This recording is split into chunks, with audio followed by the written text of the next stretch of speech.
Hello, and thanks so much for joining the Invisible Americans podcast with Jeff Madrick and Carol Jenkins. We address the travesty of child poverty here. There are nearly 13 million children living in serious material deprivation in America, and we don't see them. They are our invisible Americans, and we plan to change that. A couple of words about us. The podcast is based on Jeff's book, Invisible Americans, The Tragic Cost of Child Poverty. He's an economics writer, author of 7, and co-author of another 4 books on the American economy. And Carol is an Emmy-winning journalist, activist, and author, most recently president of the ERA Coalition, working to amend the Constitution to include women. And we are longtime colleagues and friends.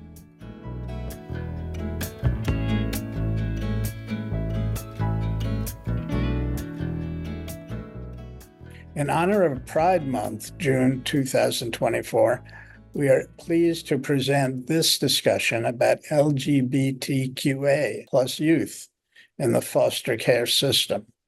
About 1/3 of all kids in foster care identify this way.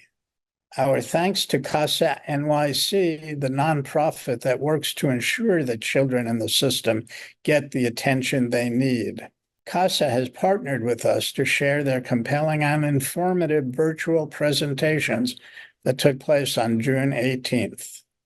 The panelists include Brieanna Hayes, a member of the CASA-NYC Youth Advisory Board, Steve Gordon, Director of LGBTQIA+ Equity Strategies at the New York City Administration for Children's Services, and David Ambroz, the child poverty foster care advocate and author of A Place Called Home, his own story of being unhoused and living in foster care. We've interviewed David here on the Invisible Americans podcast, and he keynoted one of our convenings at the Roosevelt House Institute of Public Policy. The conversation is moderated by Stephen Baker, Vice President of Candle Media. Really honored to be here and lead this really important discussion that we're going to have today. And before I get to our panelists, I wanted to go through just 3 quick stats just to set the table on how important an issue this is for us to be talking about today. LGBTQ youth, a 2019 study found that 30.4% of youth in foster care identify as LGBTQ. So that's a big and I'm sure growing population. They need support. Those youth who had been in foster care had nearly 4 times greater odds of being kicked out, abandoned, or running away due to a treatment based on their identity, compared to those who were never in foster care. We're going to dig into a lot of that today, too. And then LGBTQ youth who reported having been in foster care had 3 times greater odds of reporting a past year suicide attempt compared to those who had not. We have an amazing group of panelists today, much with lived experience that we're going to walk through, that we all can learn from. And so I want to start with, I'll introduce them by name, and then I'll have them tell us a little bit about themselves. Bree Hayes, David Ambroz, and Stephen Gordon. Bree, why don't you tell us a little bit about yourself? I'm a person who went through the foster care system for years. I've been an advocate for kids in the system coming up behind me. I've also served as CASA's Youth Fellow last year. I'm a chef who has a business, and my business is tailored towards teaching youth transitioning out of the foster care system how to make meals for themselves. That's a little bit about me, and I'm going to school in the fall for audio engineering. So yeah, a jack of all trades. David, let's go over to you. Hello. David Ambroz, native New Yorker. I live in Los Angeles. I'm a Scorpio, proud new father. I'm a foster dad, and spent 11 years homeless before entering foster care, where I was in delinquency and dependency for different periods of time. I am also an author, so we talk a little bit about that today. And I've been involved in child welfare reform for the better part of 75 years, it feels like. So glad to be with you today. And last but not least, Stephen Gordon. Hello, everyone. My name is Stephen, he, him pronouns. I do want to add to Bree's brief bio. Bree is also a recipient of the ACS Emerging Leader Award that was given to her last October, I believe. So just want to keep giving Bree the props. they deserve. I am the director of LGBTQ equity at ACS. My job is to ensure that our practices and our policies are affirming to queer and trans youth across the ACS spectrum, which includes child protection, preventative services, juvenile justice, and foster care. I'm a dad to a 5-year-old girl. I'm a gay dad to two 20-something men now who call me constantly to ask about advice and life. And now that I'm well into my 40s, I think I can finally provide that wisdom. I'm a Pisces, and I've been working with LGBTQ youth in New York City who are systems involved for 20 years now.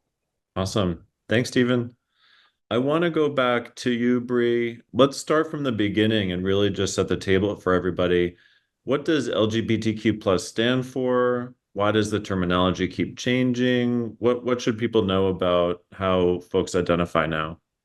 So LGBTQ stands for lesbian, gay, bisexual, transgender, queer. Forgive me if I forgot one. And there's the plus. The plus basically shines a light on the other people that I might identify differently. Like for example, you have non-binary, you have someone might be asexual, someone might be transsexual, someone might identify as pansexual. So I think the plus kind of shines a light on, or just gives space or room for others that might fit under that I guess you could say, topic. Basically, it gives room for them to be themselves too, or to be a part of that community.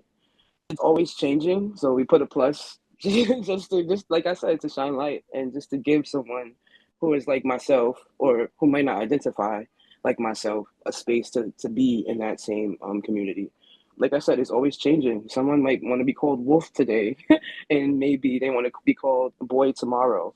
It all depends on how someone feels and how they want to be seen in the world. So. And yeah, so along those lines, I mean, Stephen, why don't you talk about the difference between gender identity and gender expression? For years and years, we thought gender was very binary, male, female, man, woman. But as we've evolved, we also used to think of it as more of a spectrum, like maybe not everyone identifies completely as male or completely as woman. Maybe there's a beautiful in between. But I like to think of it more as like a gradient in regards to like gender identity, where, oftentimes our male and our female aspects really bleed into each other in a really beautiful way. But really your gender identity is how you feel, is how you see your gender in your soul, in your brain, how you want to be perceived. While your expression really is just how we're expressing ourselves to the world. My gender expression might be with this beard, but maybe some lipstick, some eye makeup, and some nail paint. That could be how I'm expressing myself. And without necessarily saying what my gender identity is, just what my expression is. So identity is how we see ourselves, how we define ourselves. Expression is how we express ourselves outwardly to the world.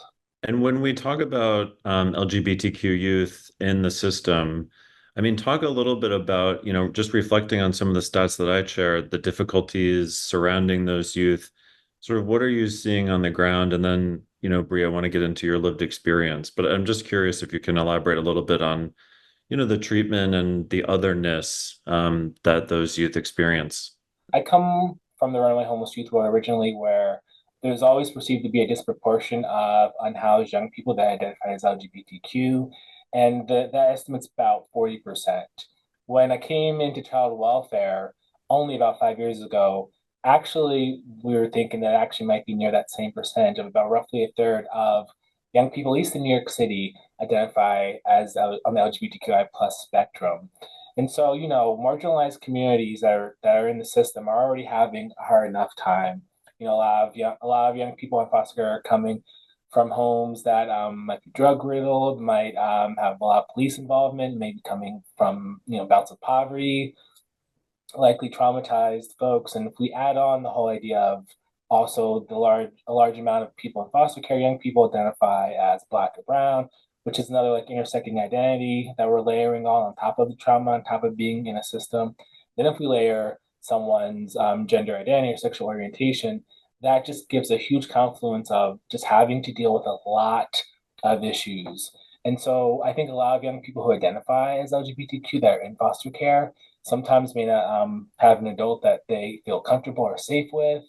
They may not have an adult where they can fully express who they are, which, could lead to feelings of isolation or loneliness, or not getting the appropriate services that every single young person deserves, whether that's an affirming therapist or healthcare that is really applicable to their needs.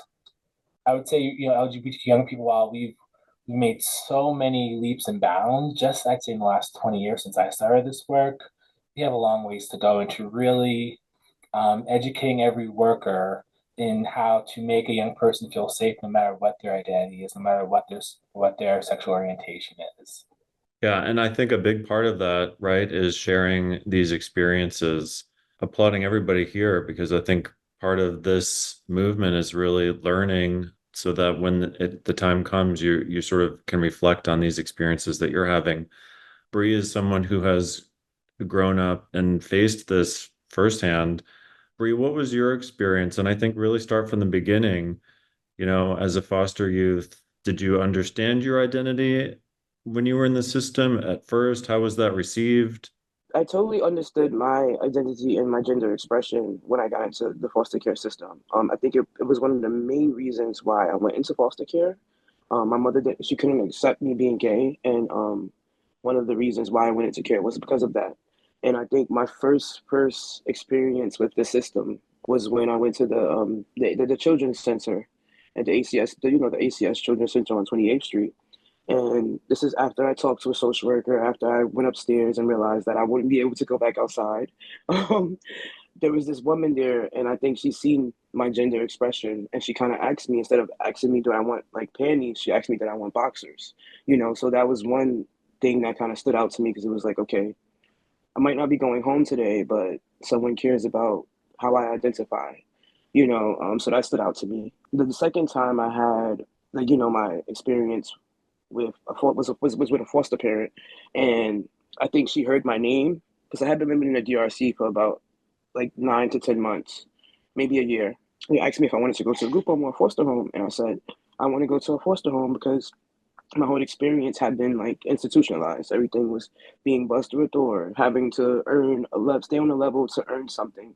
And I remember just feeling like I don't want to live in a place where it feels institutionalized. I want to be free.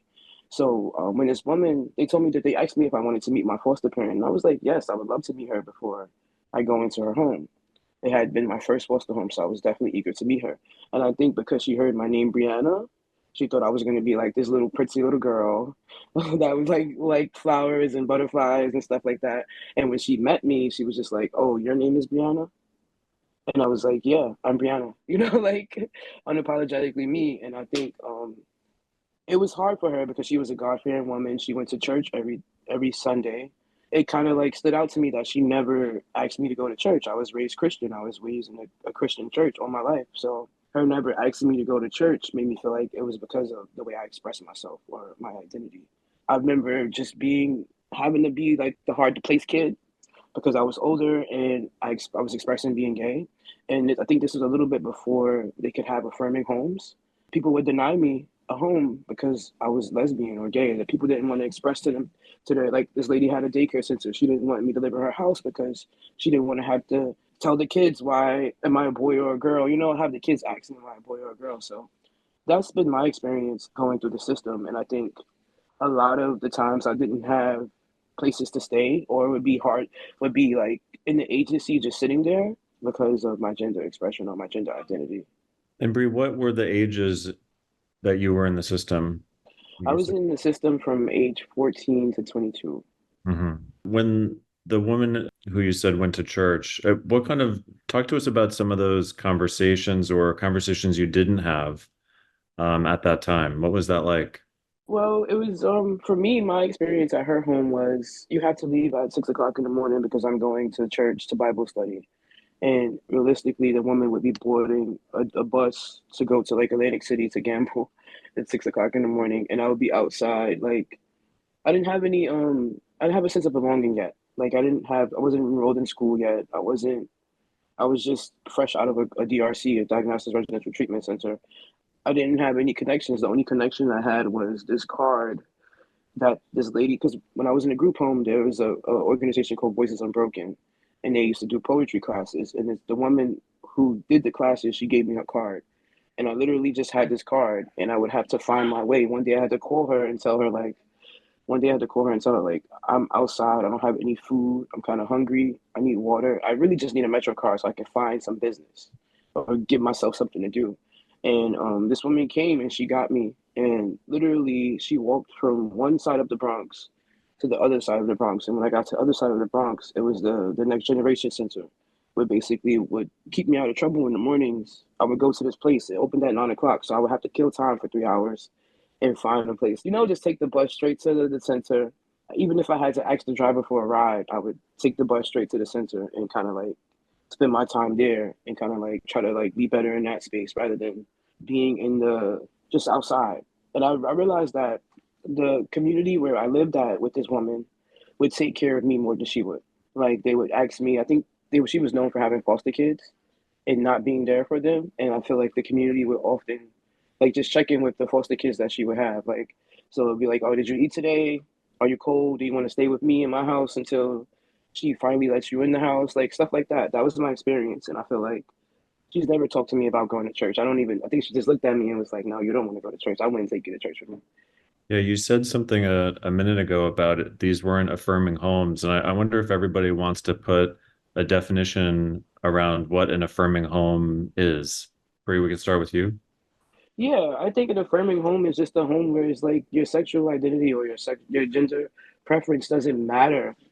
Like I think it's more say like this is your home, this is where you're gonna be, and I think the mindset should be I'm gonna make sure you're good until we figure out what the overall plan is for you. Or even if you don't have a plan, I'm still gonna be a pillar in your life, or I'm still gonna be a community parent, or whatever it is that I look at you as, and you're there to support me regardless of what I like or who I like or who I want to lay with. You get what I'm saying? Like stuff like that. That's what I feel like. Affirming home is just like you being accepting of this child, however they come to you, or however they with whatever they like or whoever they like.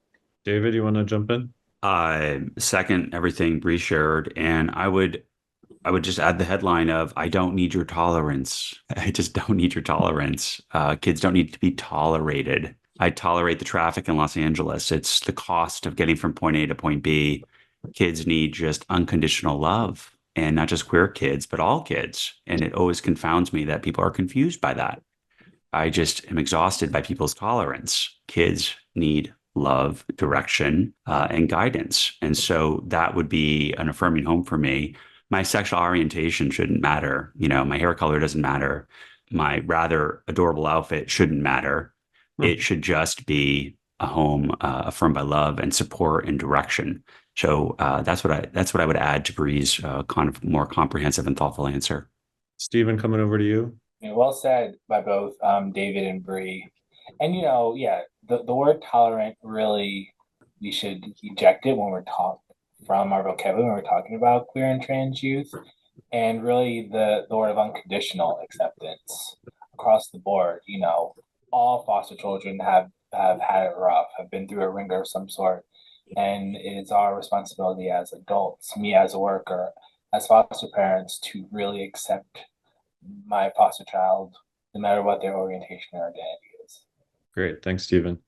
I want to throw it over to David, who you may know has written a book about his experience. I think, David, you're going to read a little bit of it for us today, just to take us inside what it was like living in New York, homeless with your family as an LGBTQ youth. Take it away. I'm going to read this book. It's my memoir, available at your public library as well as on Amazon.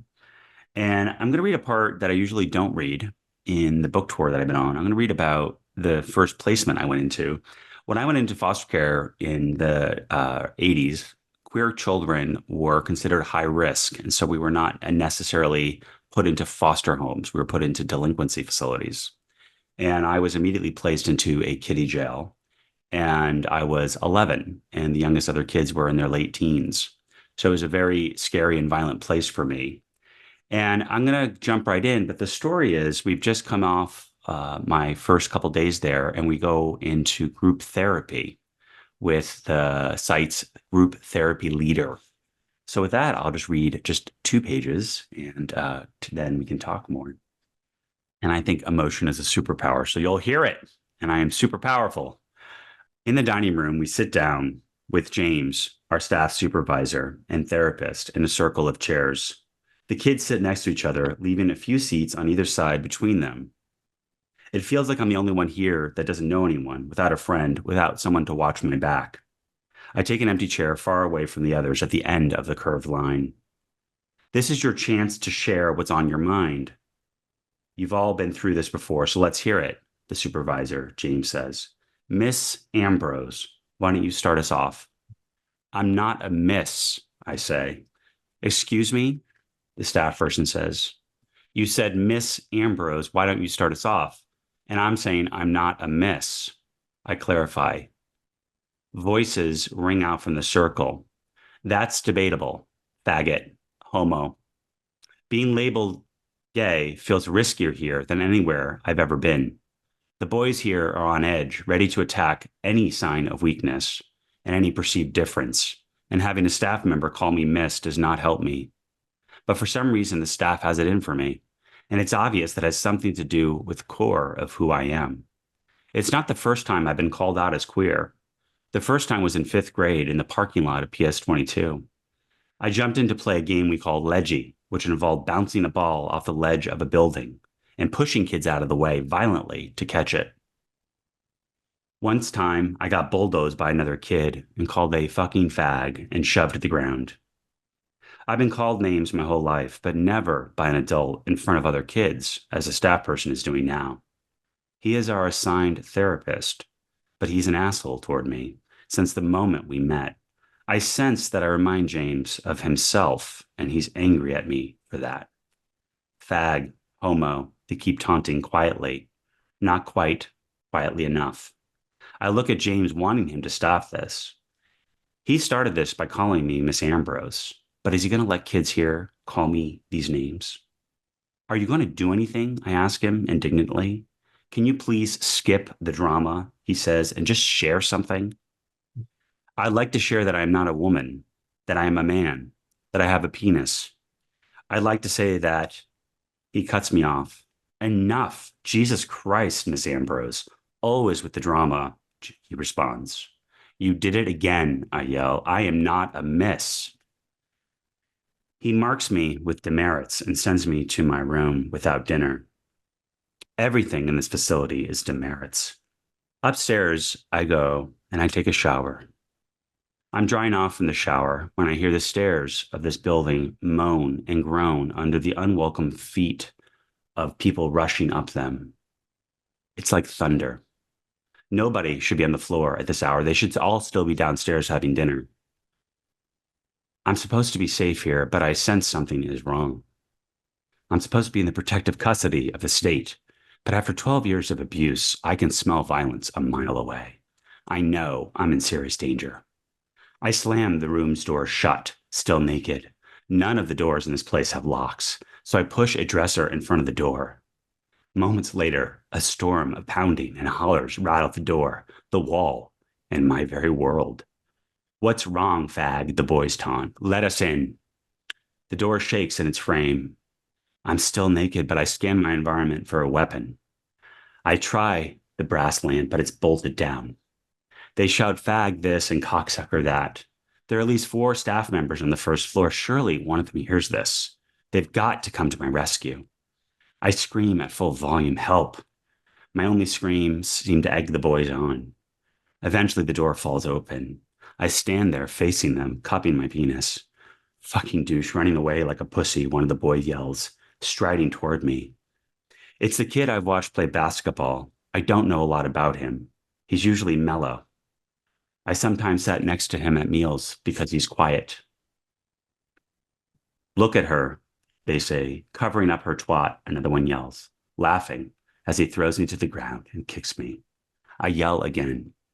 Peering up, I catch a sight of a broom in one boy's hand.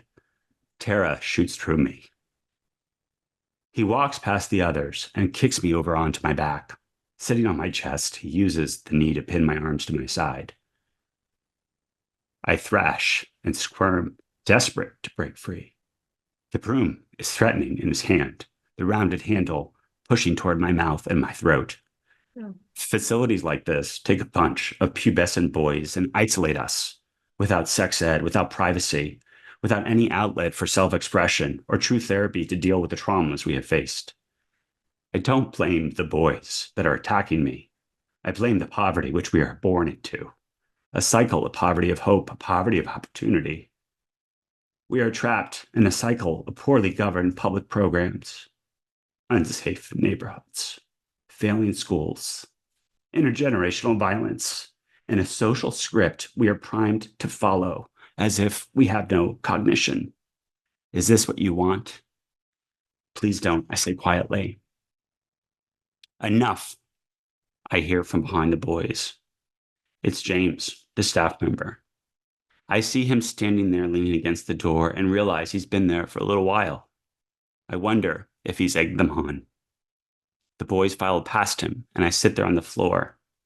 Clean it up, he says, and for God's sakes, get dressed. Oh, David, thank you so much for sharing that. I don't know if applause is appropriate, but I think it's really important that everybody heard that. And I know how difficult it is to share that. But this is your message, and that's why you wrote the book. And it's a really, really powerful book. In the chat, many people have it and have read it. And I continue to be proud of you for sharing all of that and all the painful detail. But your story is going to help so many people here, and it's helped so many people broadly who have experienced similar patterns of behavior in the system. I wondered, David, if you want to talk a little bit about, how you ended up in the system, the journey of your family, and where you found comfort in the end. Yeah, my family, I was born into homelessness. We lived in New York City for my entire childhood. I was born living, as my family did, at Grand Central Station, in and around and under. And we were homeless for essentially 11 years before I helped place us into foster care. And I always thought foster care was going to be my salvation. And that was my first placement I just read about. Ultimately, I found my way into a rather wonderful foster home that I had a temporary stay with, and they really did remarkable work and helping me on my journey. I have shared this story in my book in hopes of motivating people to move from empathy to take action, showing my most vulnerable parts to not just get pity, but to get people to decide to carve some time out of their lives so that children in state custody don't have to grow up like this. It has gotten better, and I have used these stories and my passion to reform things like the treatment of queer children in foster care in our country. And that has been part of my life's work, and I'm proud of that, but so much more needs to be done. I'm proud of you. And to brag a little bit, you got a special honor from President Obama. Do you want to tell us about that? Yeah, what a thing, huh? President Obama had a program during his administration where he highlighted what he called American champions of change. And I was selected by his administration, to be recognized for my work, much to do with children in foster care and poverty, but also for the work that I did around queer children. I worked for more than a decade to stop the treatment and curing, if you will, as they used to say, of queer children in foster care. And for that, President Obama and his administration recognized me, and it's been one of the highlights of my advocacy in my life. Congratulations. That's big. That's Thank big. you. Bree, I want to come over to you for a second and just for reflections on what David read, and if any of that brought up anything and from your experience that you wanted to share. No, I just wanted to say thank you, David, for sharing that. I know it's kind of a lot to get off your chest sometimes. I don't know. I can't really say there's something I want to add, but I know that our experiences are what makes us beautiful people. We can, even when it's hard, we continue to be resilient, and we continue to shine and kind of like use our experience to educate others or to even empower others. So thank you, David, again for sharing your story. Yeah, Stephen Gordon, I'm going to come over to you now. David's story is harrowing. I think that a lot has happened since David has been in the system. Talk about some of that, how the training, policies, procedures, what's in place to keep LGBTQ youth safe? Well, first, David, wow, just, wow. And I think hopefully there's healing in sharing your story. And then for us receiving your story, hopefully, like you said, it does inspire people to take action. Because I think we could just all sit like in our comfortable homes, smelling okay, having a safe place to go to sleep every night and just say, oh, that's too bad. I think it goes beyond empathy. Like we really need to take action. And while I'm about to talk about New York City, I'll be remiss if I didn't talk about how child welfare is really being affected in other states, specifically for trans kids. There are other jurisdictions that are making it near impossible for trans youth to receive gender affirming health care. When we think about action, I think sometimes we need to think about what we can do as people that maybe are like myself who are professionals in the space. And that's really looking at how we can advocate. Texas, Florida, Tennessee, Oklahoma are states that really do have, in my opinion, truly anti-trans legislation and are really using children as political theater and fodder, and that's just absolutely unacceptable. So I think sometimes also, we should really look at how we can really do take action, whether it is like in the political realm, or if it's advocating for certain laws and bills to be passed. And so, New York City is not perfect. We've made some steps, we've made some roads, and so I can say, as the harbor of a policy, we do have laws in place at the state and city level, and eventually the federal level coming up very soon, where this population is protected in care. ACS, because we're the largest child welfare institution in America, we've got a budget that most don't. So there are things that we've got privileges to do. And one of them is we have a mass LGBTQIA training for any staff that works directly with youth across our continuum, whether it's juvenile justice, child protection, and absolutely foster care. And in this training, there are actually two trainings. They build upon each other. Workers learn that it is against ACS policy in New York State city law to discriminate against any youth because of their orientation or identity, and that there are consequences if you do not follow these laws and ACS policies. And also, workers are taught how to create safe and affirming environments for this population as well. Foster parents are also mandated to be trained on affirming, accepting, and loving queer, trans foster child that they may or may not have. They're actually taught how to talk about sexual orientation and gender identity across all orientations and genders. Do you want to get a little bit granular on some of that? How do you talk to an LGBTQ youth? It's so basic, honestly, just to get a very basic level with all young people, because we don't know who's queer, we don't know who's gay. Everyone's a little gay, as Weezer once said, but we really have no idea. So I think we just, as adults, when we're meeting a young person, we simply say, "Hey, my name is Steven. I use he/him pronouns. What are your pronouns? What name would you like me to call you?" I think a lot of queer and trans young people may not like the names that they were given by their parents for all the reasons we could probably predict. So I think just starting as like, how would you like me to identify you? What name would you like me to call you? What pronoun would you like? Something as basic as that, I think really gives a queer trans young person permission to actually maybe say, or at least know that like this is an adult that might be safe. And I'm going to engage with this adult to see if they actually are safe. So I think those very basic levels.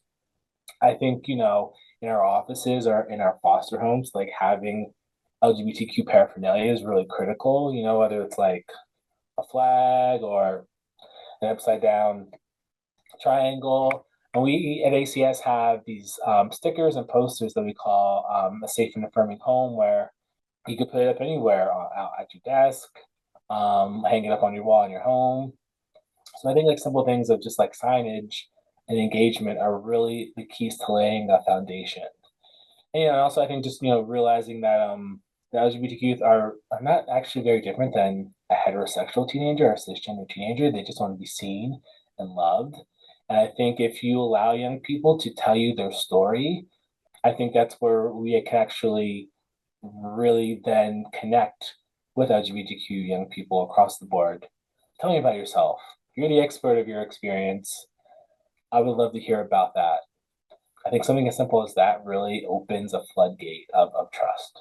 Great. Thanks, Steve. And David, I know you have thoughts about how foster families can help normalize gender identity and sexual expression, especially among foster teens? Yeah, I think if you don't talk about things, they become scary. So, it's as simple as, having cultural experiences. I had one fantastic foster family, and I remember so specifically, my foster mom, Holly, took me to Provincetown with some other young people. And it was the first time I saw happy, healthy gay men. It wasn't some sort of outing. She took us there camping. And she made sure that when we walked on the boulevard, she acknowledged the humanity of these folks. I think today I think the progress is much more significant and the issues have somewhat changed, but are still fundamental in terms of acceptance and inclusion. But I think just talking about things can peel back some of the fear. I'm rather a candid human being. And so I think talking about things is always the right answer. However, we also have to be informed by the young people that we're in meeting and what they've gone through. I am I'm going to shock everybody, 40s, and it took me until my late 30s to come to terms with much of what I shared in my memoir.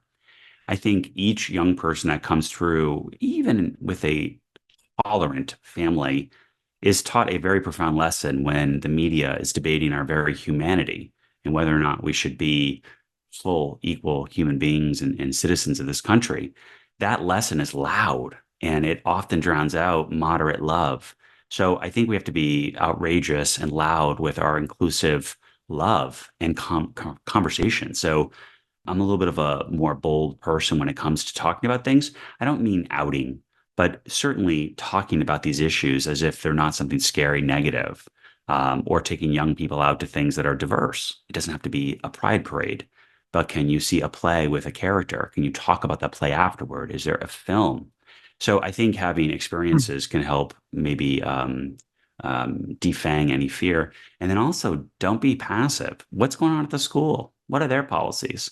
How are young people being treated? And then also locally, what's going on? I mean, we have school board debates here in California, Southern California, where we are debating policies, whether or not we're going to forcibly out trans kids that change their gender identity or expression. So not just in your own four walls of your home, but in your community, make sure that you're active and asking questions. Carve time out of your calendar. Do 2 hours a month of community engagement. And if we all did that, I think it'd be a different country. So those would be some concrete pieces of advice that I would have. Great. Thanks, David. What still needs to change in the system in terms of how LGBTQ foster youth are treated? Where are we going from here? Who wants to kick us off? I feel like in my experience, what needs to be changed is the way we support LGBTQ youth, especially the ones experiencing homelessness. I say that because most of the youth that I run into now at my age, as someone who's been through the foster care system, these youth either came from the foster care system or got kicked out of their homes because of their gender expression or identity. I wish there was more support. Like, yeah, we have drop-in centers like Ali Fournier and stuff like that, but I wish there was like literally more support for these youth. They come in, they eat, but they still go out in the streets and they return the next day. But I feel like we should be doing more for them. And especially for their mental health. I feel like a lot of youth that are incarcerated right now, they got incarcerated because they had a mental health episode or they something happened with their mental health that caused them to be locked up. And I feel like a lot of the youth that are in jail right now, they don't have any like resources or any connections to outside stuff that they could probably use. If it wasn't like, for example, I think about one of my friends who's incarcerated now, who has experiences like has mental health issues, and he got locked up because of that. And if it wasn't for him knowing me, he would be in jail or in prison without any resources. So I think just finding like different outlets rather than medicine for LGBTQ youth that can give them like creative outlets where they can express themselves or like work on their mental health or like have spaces where they could be supported in that area. I don't know. I just wish the homeless population overall in general was more support for them. Because I feel like it just creates more barriers. Like it goes from homelessness to prison or to hospitals to prison. It's just a pipeline. So I don't know. I just think I wish there was more mental health resources for LGBTQ youth. Yes. David, jump in. I think we also have to nourish ourselves in the progress we've made. I think one thing we don't do well as a child welfare community or queer child welfare community in particular is we don't necessarily have the public support behind us. And I think that's not because of the stories that are truly there. I think if we express the progress we've made, I mean, I just look back at my years from when I started in foster care to where we are today, where we're even debating some of these things. And that is a light year away from where we began. The other piece is the stories are beautiful.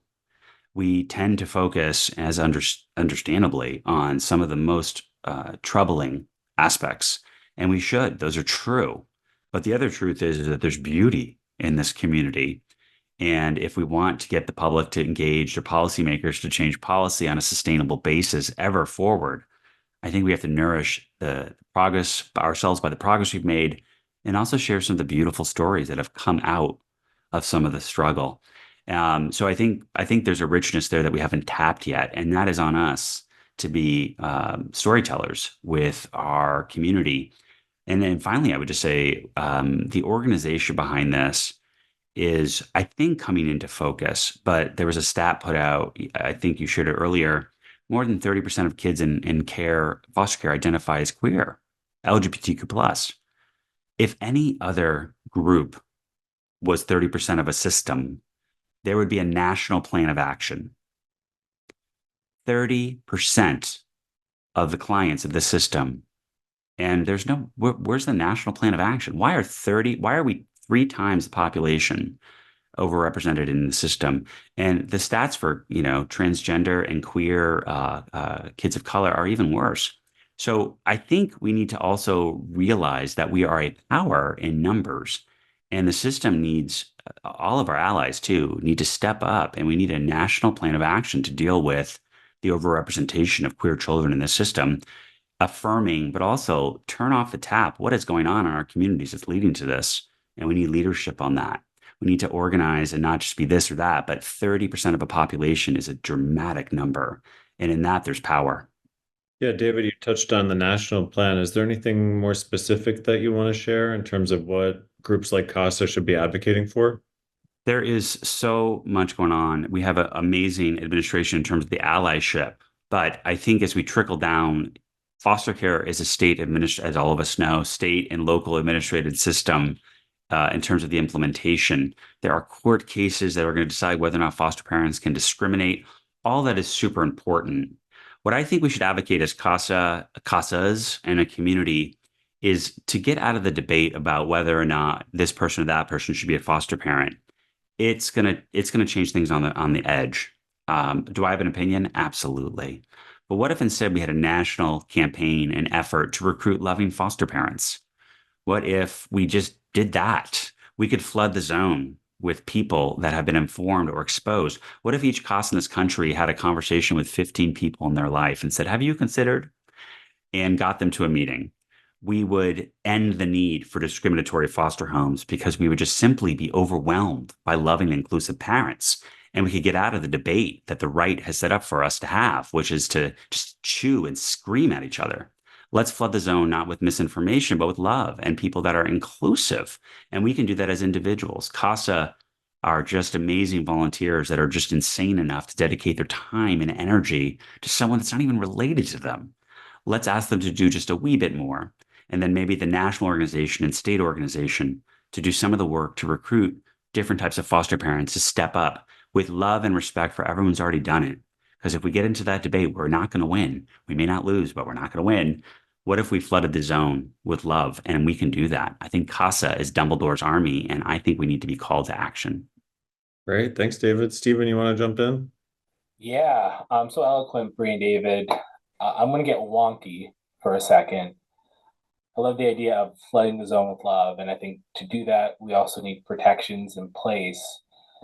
There was a Supreme Court case when I first started in child welfare, which I haven't been too long. It's probably about 2 or 3 years old now.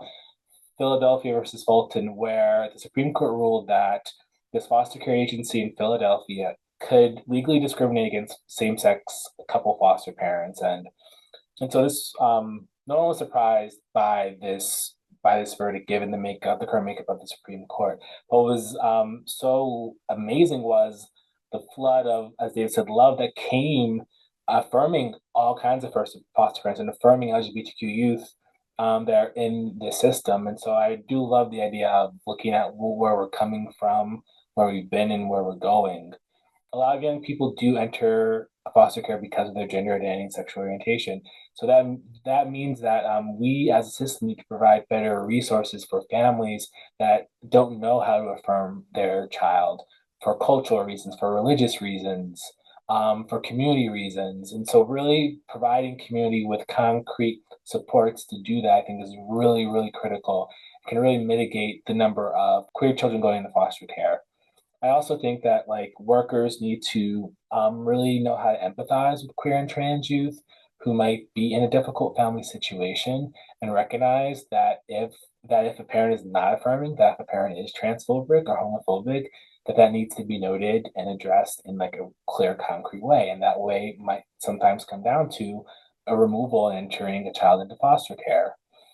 And finally, I think looking at what we can do from a local perspective. I think, whenever there's like a presidential campaign, we get distracted by what that means, what the impotence of a new administration might mean. And I think that could be really overwhelming. So I think if we can really look at local factors, is a great way. It's a great insular way that we can support communities and keep young people safe.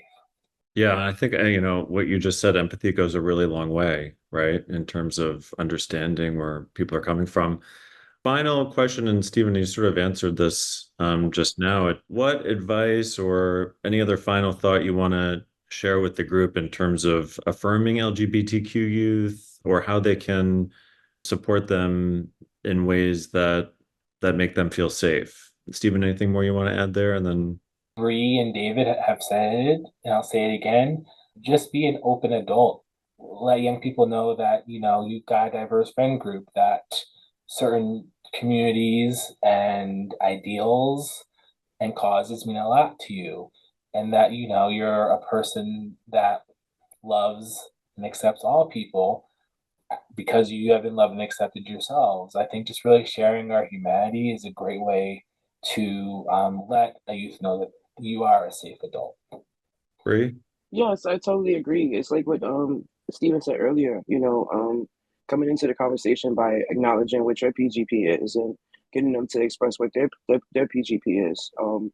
And don't be afraid to like educate yourself. If you don't know something, go look it up, or even ask the youth.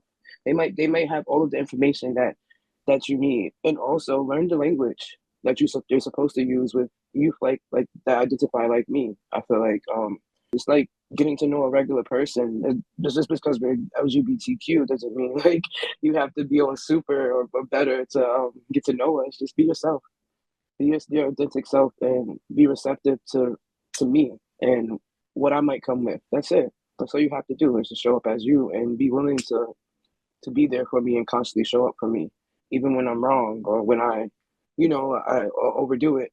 Tell me about that. Check me about that. Like, I think the problem is that we're used to people letting us down or not showing up for us. And I think you also have to look at it like, you guys are going to be like, you're adults in our lives or adult figures in our lives, and you guys are role modeling. You're kind of like teaching us how to be adults at the same time. So just show up as you. And I think I would say constantly show up, and don't take anything personal. Because if I cursed you out, it probably wasn't about you. It probably was the fact that you're the only person in the room that I can trust with all of my stuff and my baggage at this moment. I'm giving you all of the space or the water that I've been holding, and I'm putting it on you. But it doesn't mean I don't expect you to show up tomorrow and tell me about myself. Thanks, Bree. David, jump in. My goodness. I would say, I practice yoga, not because I want to do a particular thing, but to stay flexible and centered in my whole life. We need to practice vulnerability and flexibility as it relates to this issue. The moment we make progress, what was that famous Paul Abdul song? 2 steps forward, 1 step back. I won't sing it, but you know the song. No matter what we do, we have to keep practicing, because when we make progress, there's going to be another front, and we got to be ready to take that on, because each time we think we're done or we've made something, it's going to need more. We'll learn more, different issues will arise.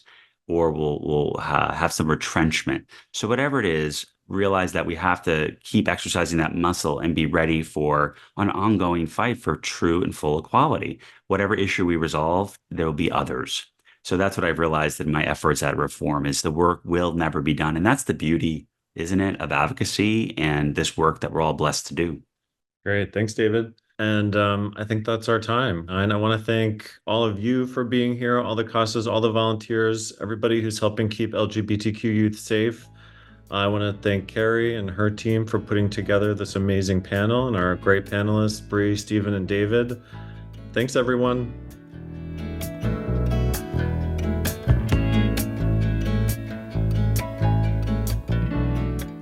Thanks so much for joining us on the Invisible Americans podcast, available wherever you get your podcasts.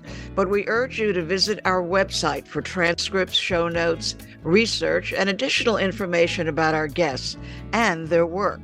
That's www.theinvisibleamericans.com. Please follow us on social media and our new YouTube channel. And our blog posts are up on Medium as well as our website.